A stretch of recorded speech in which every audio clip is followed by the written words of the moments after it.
এই দেখ মাটি দিয়ে কি করে মূর্তি বানাতে হয়। পুটি, তোকে বানালাম একদম তোর মতো, তাই না? একটা আমার মতো করে দাও না দাদু। আরে দেবো দেবো, সবারই একটা করে মূর্তি বানিয়ে দেবো। বলি বাজারে কে যাবে? হ্যাঁ, আকাশের দিকে তাকিয়ে দেখেছো সূর্য কোথায় উঠেছে? তা সেটা মিষ্টি করে বললে কি হতো? এত ঝাঁঝ কেন গলায়? সাধে কি ঝাঁঝ আসে? বড় দুঃখে আসে, দুঃখে। মাটির পুতুল নিয়ে বাচ্চাদের সঙ্গে খেলছো, আমি কি মানা করেছি? কিন্তু বাজারটা তো করতে হবে নাকি, নইলে সবার মুখে কি তুলে দেব? এই নাও তোমার মূর্তি। এই পুটি গুলটে, দেখ তো যদি দিদার মতো হয়েছে কিনা। হ্যাঁ গো, একেবারে দিদা। এই পুতুলটা দিদা তুমি কিন্তু ঘরে রেখে দিও। পুতুল নয় রে, মূর্তি।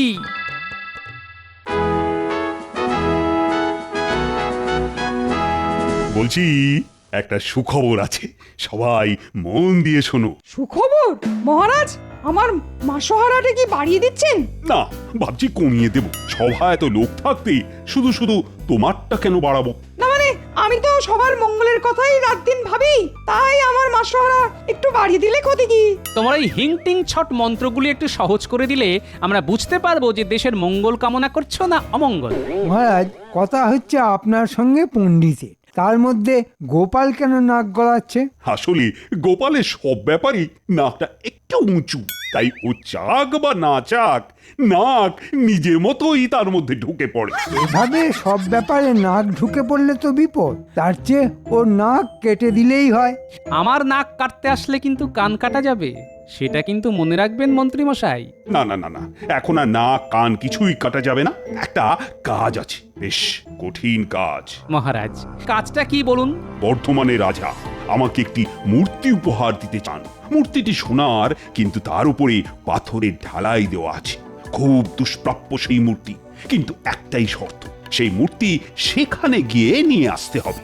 রাস্তাটা যে দুর্গম তা আমরা তো সকলেই জানি, আর সোনা আছে জানতে পারলে ডাকাতরা হামলা করতে পারে, মূর্তি চুরি করে নিয়ে যেতে পারে। তাই ভাবছি আমাদের গোপালকেই পাঠাবো, দেখা যাক না ও বুদ্ধি দিয়ে এই কাজটা করতে পারে কিনা।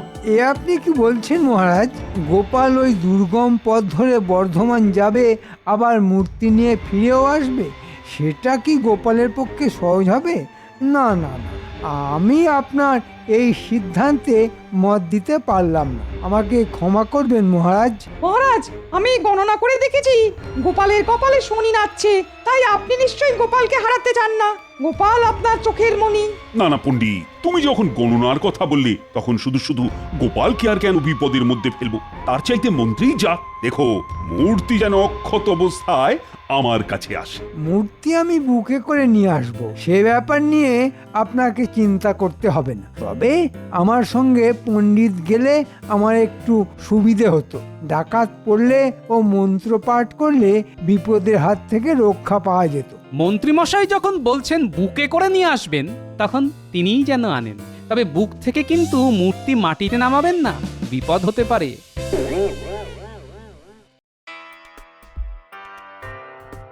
একটা পুতুল নিয়ে আসতে আপনি যাচ্ছেন?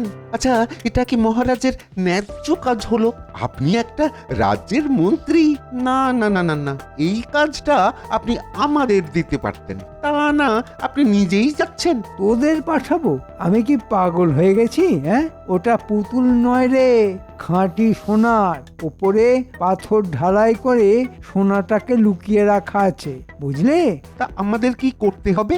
বর্ধমানের মহারাজ বাক্সের ভিতরে করে তাহেরপুর পর্যন্ত পৌঁছে দেবে, তারপর তার লেঠেনরা চলে যাবে, সেখান থেকে আমরা নিয়ে আসব। তারপর লেটেলরা চলে গেলে ওই ভিতরের সোনার মূর্তি আমরা চুরি করে নিয়ে নেব।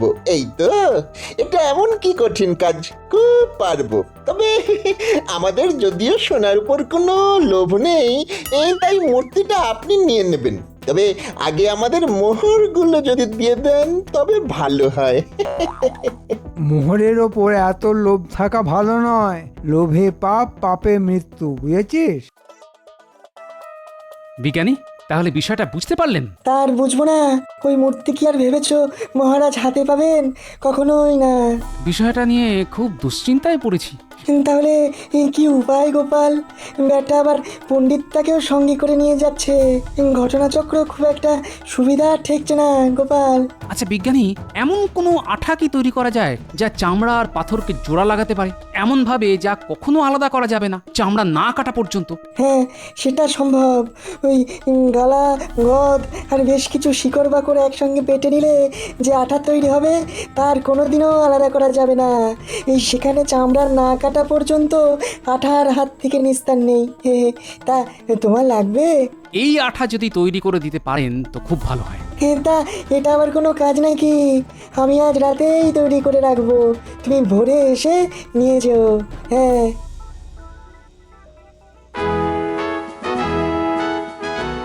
তাহলে মন্ত্রী, তুমি কবে নাগাদ বর্ধমান রওনা দেবে? ভাবছি কাল প্রত্যুষেই রওনা দেব। ভালো কথা। আজ যে গোপালকে দেখছি না কেন, ওর আবার কিছু হয়নি তো? আপনার শুধু গোপাল গোপাল, আরে সে কি আর এ রাজ্যে আছে? মনের দুঃখে অন্য কোথাও চলে গেছে। কেন কেন কেন, সে অন্য রাজ্যে যাবে কেন? তার কি কোনো অসম্মান হয়েছে? না মানে আপনি ওকে মূর্তি আনতে পাঠাননি তো, সেই কারণেই মনে হয় বৈরাগী হয়ে গেছে। গোপাল যদি বৈরাগী হয়ে কোথাও চলে যায় তার জন্য তো মহারাজ দায়ী হতে পারে না।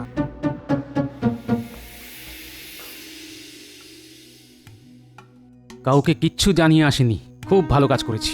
দেওয়ালেরও কান থাকে। মহারাজ হয়তো খোঁজ করবেন, কিন্তু তিনি জানবেন কোথা থেকে? যাই হোক, মন্ত্রী আর পণ্ডিত পৌঁছানোর আগেই বর্ধমানে পৌঁছতে হবে। গোপালের কি কাজ সেটা তোমরা বুঝবে না। গোপাল বুদ্ধি দিয়ে নিরস্ত্র অবস্থায় একটা গোটা সেনাদলকে পরাস্ত করতে পারে, যা তোমাদের সাধ্যের মধ্যেই নেই। তাহলে মহারাজ আমাদের না পাঠিয়ে গোপালকে পাঠানোই বুদ্ধিমানের কাজ হতো। থাক, তোমাকে আর পণ্ডিতি করতে হবে না। গোপাল কোথায় গেছে সেটা না জানা পর্যন্ত আমার উৎকণ্ঠা তো থাকবেই। তাহলে কি মহারাজ গোপাল না ফেরা পর্যন্ত আমাদের বর্ধমান যাওয়া স্থগিত রাখা হবে? সম্ভব হলে তাই করা যেত, কিন্তু সময় মতো বর্ধমানে পৌঁছানোটাও তো খুব জরুরি।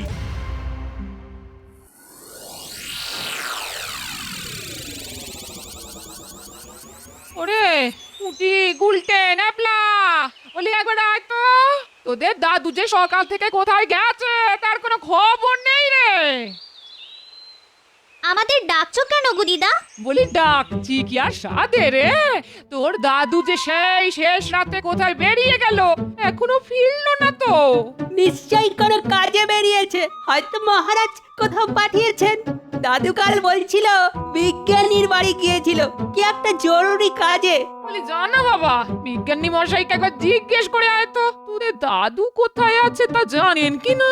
হ্যাঁ, মনে হয় ওখান থেকেই খোঁজ পাওয়া যাবে।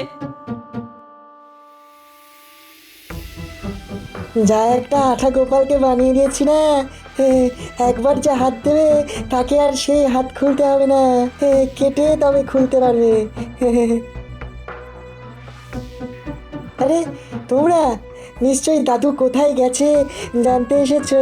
হ্যাঁ বিজ্ঞানী মশাই। কোথায় গেছে তা আমি জানি, কিন্তু এই কথাটা তোমাদের বলা যাবে না।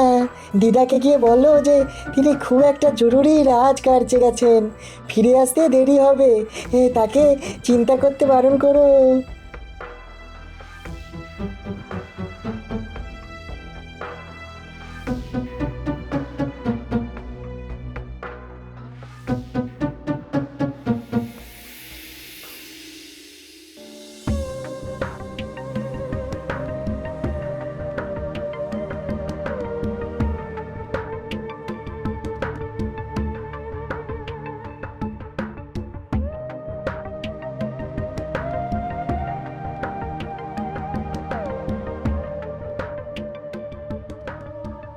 আচ্ছা, মন্ত্রী তো এখানেই আমাদের থাকতে বলে গেছিল।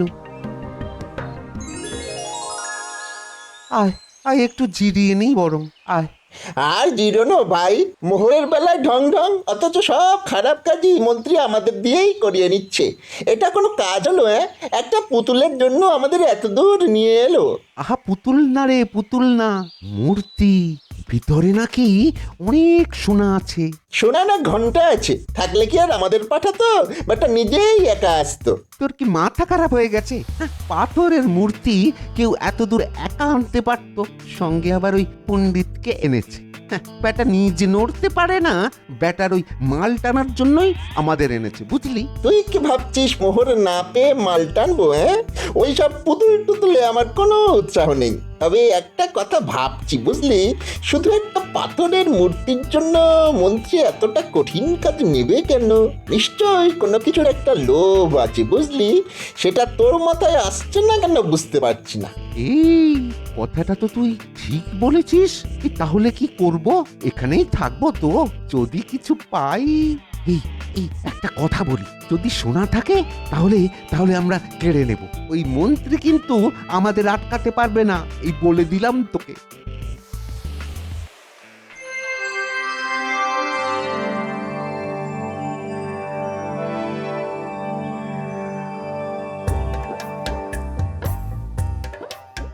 আরে গোপাল, মহারাজ কৃষ্ণচন্দ্র তোমাকে পাঠিয়েছেন, এই খুব ভালো করেছেন। এই বুদ্ধি করে নিয়ে যেতে হবে কিন্তু, বুঝেছো? আগে সেই জন্যই তো এসেছি, কিন্তু মহারাজ আমায় পাঠাননি, আমি নিজ দায়িত্বে এসেছি। শুনেছি যে এই মূর্তি নাকি বহু বছরের প্রাচীন এবং এর মধ্যে সোনা আছে, তাই ভাবলাম নিজেই যাই। কাউকে বিশ্বাস করা তো খুব কঠিন। ঠিক কথাই বলছো, কিন্তু তোমাকে কৃষ্ণচন্দ্র না পাঠালে আমি তোমার হাতে এই অমূল্য মূর্তি দেবো কি করে? রাজামশাই, এই মূর্তি মহারাজের তরফ থেকে নিতে আসছেন আমাদের মন্ত্রী মশাই, সঙ্গে আবার এক পণ্ডিত। কিন্তু সত্যি বলতে কি, আমি এই দুজনের কাউকেই ঠিক বিশ্বাস করতে পারি না, তাই মূর্তিকে এমন ভাবে সুরক্ষিত রাখতে চাই যাতে চুরি না হয়। বেশ করেছো, এই তো চাই। আমাদের দেশের এইসব অমূল্য মূর্তি যদি চুরি হয়ে যায়, তবে এই দেশের ঐতিহ্য নষ্ট হয়ে যাবে। বলো বলো, কিভাবে মূর্তি তুমি সুরক্ষিত রাখবে, বলো আমায়। রাজামশাই, সে ব্যাপারে কোনো প্রশ্ন করলে আমি খুব বিব্রত বোধ করব। আসলে খুব গোপনীয়তার মধ্যে এই কাজটা করতে চাই। শুধু দুই একটা অনুরোধ কি আপনি রাখবেন?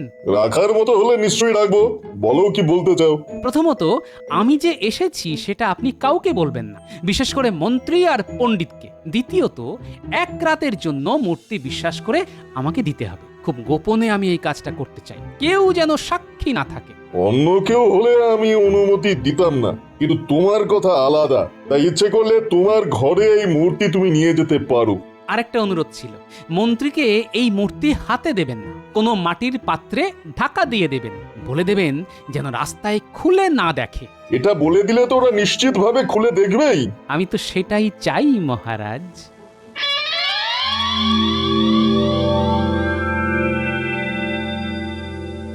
আর তো পারি না মন্ত্রী, কেন যে আমার সঙ্গে আনতে গেলে কে জানে। আরে বাবা, আর কত দূর?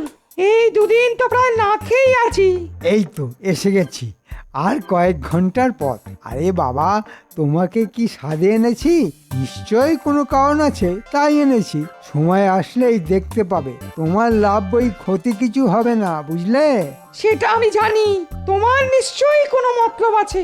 ঠিক আছে ঠিক আছে, আমার মাসোহারাটা একটু বাড়ানোর কথা মহারাজকে মনে করিয়ে দিও। তার আর দরকার পড়বে না, তোমাকে মহারাজ আর খুঁজেই পাবে না। তার মানে প্রাপ্তি আছে, তাই তো? হ্যাঁ, তা তো আছেই। গঙ্গা প্রাপ্তি কি আর কম কিছু পাওয়া?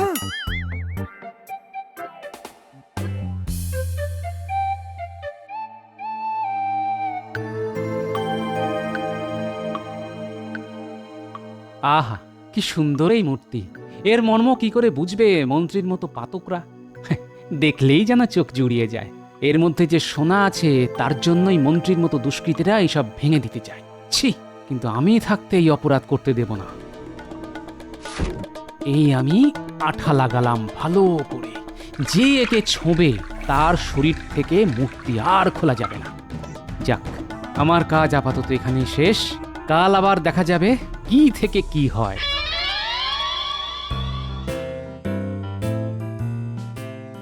এই না মন্ত্রী, সেই অমূল্য মূর্তি। এটি যেন অক্ষত দেহে মহারাজ কৃষ্ণচন্দ্রের হাতে পৌঁছায়। আর একটা কথা, এই ডালার মধ্যেই রাখা আছে মূর্তি। হ্যাঁ, রাস্তায় যেন কেউ না খোলে, এটা আমার আদেশ। আপনার আদেশ শিরোধার্য, এর কোনো অন্যতা হবে না। না হলেই ভালো, এই মূর্তি যেন তোমাদের মহারাজই প্রথম দেখেন, তারপর অন্যরা। নিশ্চয়ই রাজামশাই। ব্যাপার বলতো? এখনো মন্ত্রীর কোনো দেখা নেই কেন? এত দেরি তো হওয়ার কথা নয়। দাঁড়া দাঁড়া, গাছের উপর থেকে দেখি মন্ত্রী আসছে কিনা।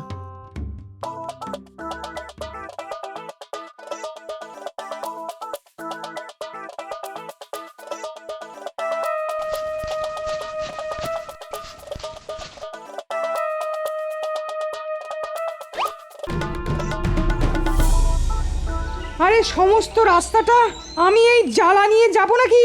তোমার শরীরে কি কোনো দয়া মায়া নেই? থাকলে কি আর তোমায় আনতাম? যে কাজে এসেছো সেটা ভালো করে করো, নইলে এই নির্জন জঙ্গলে তোমায় পুঁতে রেখে দেবো।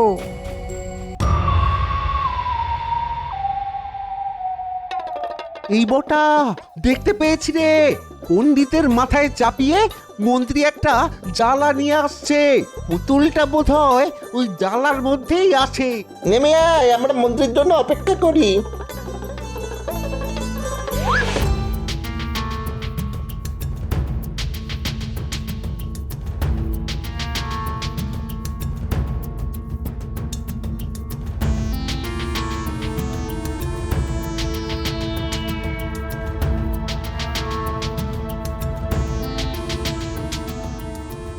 মন্ত্রী খুব তাড়াতাড়ি যাচ্ছে, নিশ্চয়ই ওখানে ওর দলবল অপেক্ষা করছে।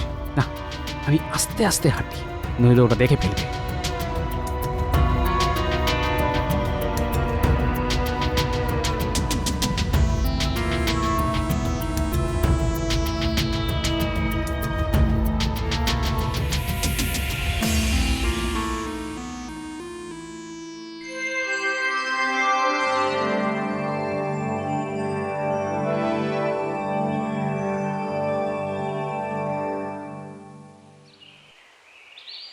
সেই কখন থেকে বসে আছি, আপনি আসছেনই না। আমরা তো ভাবলাম বাঘেই হয়তো আপনাকে পকাত করে খেয়ে ফেলেছে। আরে বাঘে খাবে আমাকে? ভাবিস কি করে? হ্যাঁ, যাক, এবার তোরা দেখ আমি মাটির জ্বালাটা ভাঙি। এর মধ্যে এই মূর্তি আছে। মহারাজ যদিও বলেছিল আগে না দেখতে, কিন্তু যার মধ্যে সোনা আছে তা কি আর না দেখে পারা যায় বল? হাতের এই লাঠিটা দিয়ে আগে হাঁড়ি ভাঙি, তারপর মূর্তিটা বাগাই, তারপর মূর্তি ভেঙে সোনা নিয়ে নেব। তাহলে মহারাজকে কি দেবে মন্ত্রী? কচু পোড়া। কষ্ট করে সোনার মূর্তি নিয়ে আসবো আমরা, আর মহারাজ সেটা দেখিয়ে বাহবা করবে। তা হতে দেব না। তাহলে আমাকে ভাগ দেবে তো? মুন্ডু দেব, তোমাকে মেরে ঠ্যাং ভেঙে এখানে ফেলে রেখে দেবো। মহারাজকে বলবো পণ্ডিতের ঠ্যাং ভেঙে ডাকাতরা মূর্তি নিয়ে পালিয়েছে। মহারাজকে বলে দিলে তোমায় আর বাঁচিয়ে রাখা হবে না। তুমি আমার সঙ্গে এই কাজ করতে পারলে? তোমার কি দয়া মায়া বলে কিছুই নেই? সোনার জন্য আমি নিজেকেও মেরে ফেলতে পারি।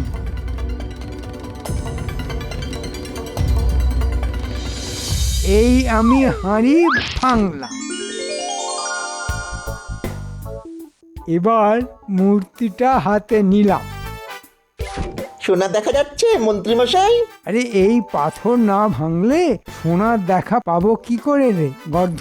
তাহলে ভেঙে ফেলি। এই নে মূর্তিটা, ভাঙ দেখি। আরে আপনি ছাড়ুন, নইলে নেব কি করে? ওরে গর্ধ, আমি তো ছেড়েই দিচ্ছি, তুই নিতে পারছিস না কেন? তোর গায়ে কি জোর কমে গেল? দাঁড়ান, আমি জোরে টানছি, আপনি ছেড়ে দেবেন। এই টান দিলাম। ওরে বাবা রে, ওরে বাবা, আমার হাতের চামড়া ছিঁড়ে যাচ্ছে রে। হ্যাঁ, কি হয়েছে বলতো? বুঝতে পারছি না। বটা, তোর ওই জোর কমে গেছে বুঝলি। এই দেখ, আমি ধরে টান মারছি, তোরা ছেড়ে দিবি। হ্যাঁ,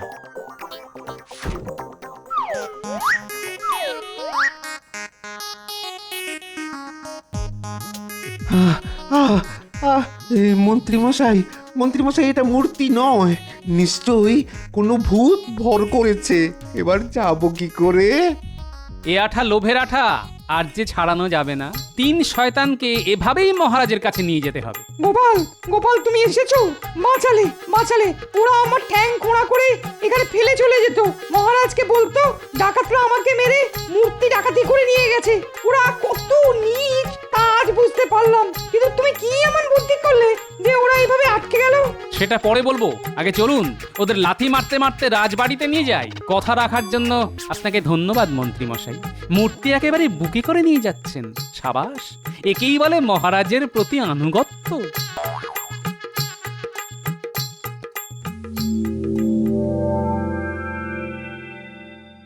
ওহ, এই অসাধ্য কাজটা তুমি কি করে করলে? সাবাস সাবাস গোপাল, তুমি আমার মান বাঁচালে। আমি কিছুই করিনি মহারাজ, যা করেছে বিজ্ঞানী। এমন আঠা তৈরি করেছে যে এই লোভের আঠা আর উঠবে না। তাহলে মূর্তি হাতে পাও কি করে? আগে এই মূর্তিকে বিজ্ঞানীর দেওয়া ওষুধে স্নান করাতে হবে, তারপর মন্ত্রী আর সাগরেদদের চামড়া কেটে মূর্তি বার করতে হবে। কিন্তু এই কাজটা কে করবে? আপনি ভুলে যাবেন না, আমি নাপিত ছিলাম, ফোঁড়া কেটে আপনার নজরে এসেছিলাম। আমাকে অনুমতি দিলে এই কাজটা খুব আনন্দের সঙ্গেই করব মহারাজ।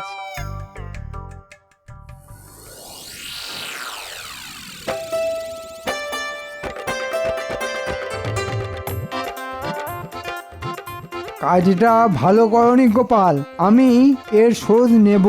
দাঁড়ান, ঝুলিতে করে আমি নড়ুন কাঁচি সব নিয়ে এসেছি।